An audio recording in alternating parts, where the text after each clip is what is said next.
everybody. Good to see you. I hope you're doing well. It's a nice day. I hope you have a terrace or I hope you're in a village somewhere and I hope you can go outside and enjoy the day. Today we're going to do a listening activity on page 80. Before we do that, I'd like to have you think about sports and what sport you think is the most talked about sport in your country and why. So I'm curious what you think. I know in Spain there are many popular sports, obviously football, basketball, tennis, uh, motorsport, I suppose. Um, And these are maybe all because of popular athletes here in Spain, right? Um, I remember when I first moved here, I thought, okay, well, when I first talk to my classes, I'm going to talk about football, because everybody loves football.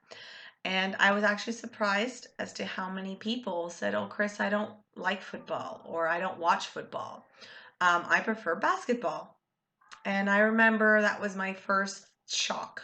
Because obviously, being in a European country, I just assumed that football was the sport.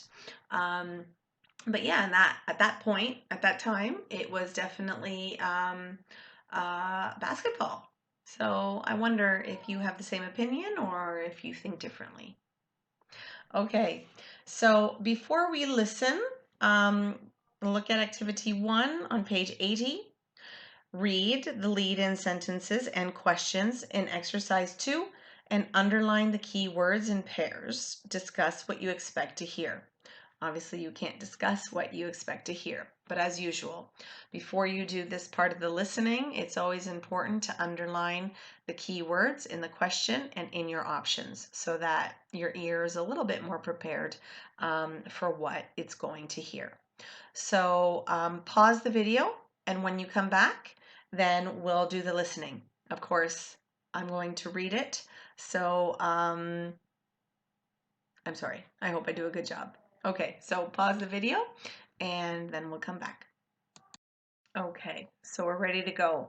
I'm going to be reading the transcript on my phone. Okay, so I will be looking down at my phone. All right, number 1. You hear two friends talking about sport. Do you fancy doing something after school? We're having a game of basketball in the park. Okay, but I have to warn you that I'm a hopeless player. You can't be that bad. I heard you were quite good, actually. Well, I might have been once. I did play for my local team a couple of years ago, but I haven't played for ages. Well, don't worry. It's not a proper match. It's just a bit of fun with a few friends.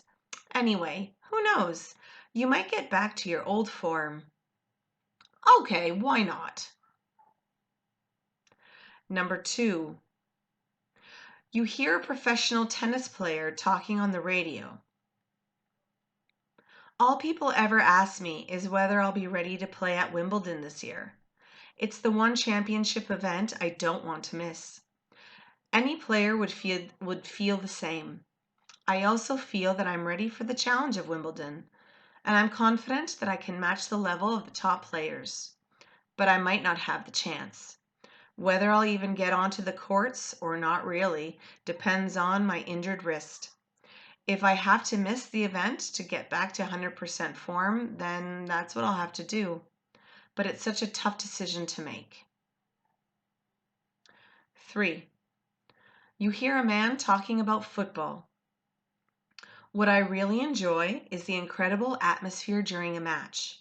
You can feel it in the crowd as they watch the players on the pitch. It's hard not to get excited along with the fans when someone scores. But I have to be professional and just describe what's happening. I must say that I like to think I can be quite impressive on the pitch myself, if I have the chance of a game with my mates. But it's great to see someone with such a professional skill that they can use it to entertain others. Number 4, you hear a mother talking to a friend. If you ask me, the whole thing's destined to get young people to spend their money, or even worse, their parents' money.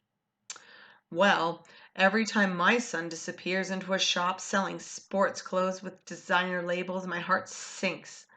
Everything's so expensive, and I can't see the clothes and the trainers are that much different from what you buy without the label. You're right. Everything falls to pieces sooner or later anyway. But the way it's designed, I'm sure. It must be the way it's designed. I blame advertising. If it wasn't for those advertisements, you wouldn't even know what you're supposed to be wearing. 5. You hear an advert for a canoeing holiday. If you don't like lying on a beach doing nothing, then Swedish canoeing holidays might be for you. You don't need to be an expert canoeist, although it might be easier if you've done a bit of canoeing before. With young people of a similar age, you can canoe round the numerous islands which surround Sweden. You can spend as long as you like exploring and camping. And they have such stunning scenery and wildlife. So, if you're the outdoor type and fancy something out of the ordinary, ring for a brochure now. 6. You hear a woman talking about a sports stadium. This was quite a nice area until they built this huge stadium. We never had to worry about parking. Now, every weekend, and even during the week too, there's nowhere to park, and it can get very noisy, especially if there's a late night event. I know these places are necessary, and they do have all kinds of different events there, not just sport, but the benefits for the local people aren't great. It's so difficult to get tickets for anything, and they're expensive. They ought to give local people priority, but no. So we have all the inconvenience and no advantages. 7. You hear a man talking about motorbikes. I'd always wanted a motorbike, so when my parents bought a large farm, we bought one.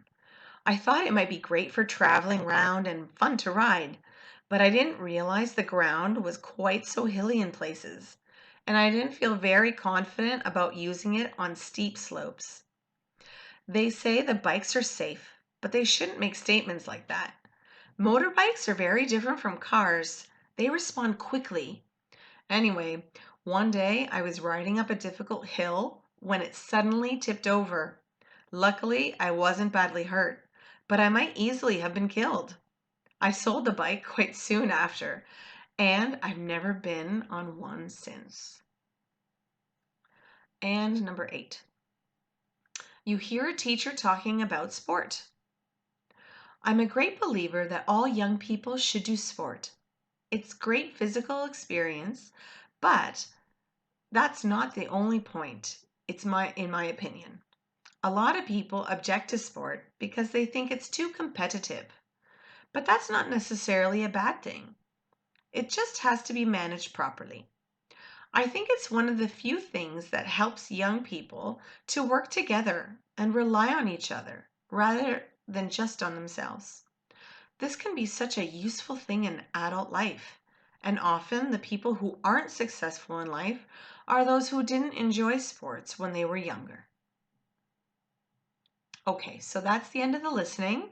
So you can go back and listen again if necessary, and then choose the correct options. Okay? Here are the answers. All right. Number 1, C. 2, C. 3, B. 4, C. 5, B. 6, A. 7, C. And 8, C. How did you do? Did you do all right? Okay, so that's the listening task. Now, at the bottom of the page, there are a few questions that I'd like you to answer. Do you think Do you like being physically active, or do you prefer to relax in your free time, and why? 2, do you think people who do sport are happier or healthier than those who don't? 3, do you think sport should have an important role in our society? Why or why not? And 4, what do you think is the most important thing in sport? Winning or taking part? And why? Okay, so that's it for today. I believe. Let me just see for a second. Yes. Um, well, no. Give me a second, please. Okay, sorry about that. Yes, that's all for today. Um, I'd like to tell you that next week there won't be any videos, okay?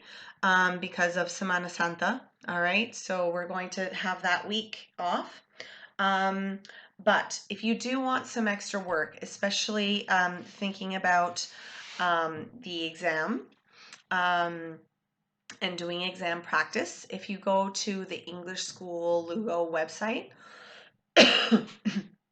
excuse me, there are some resources that you can do, okay? So you can just click on, I think it's the bottom option, and you can click on those resources, okay?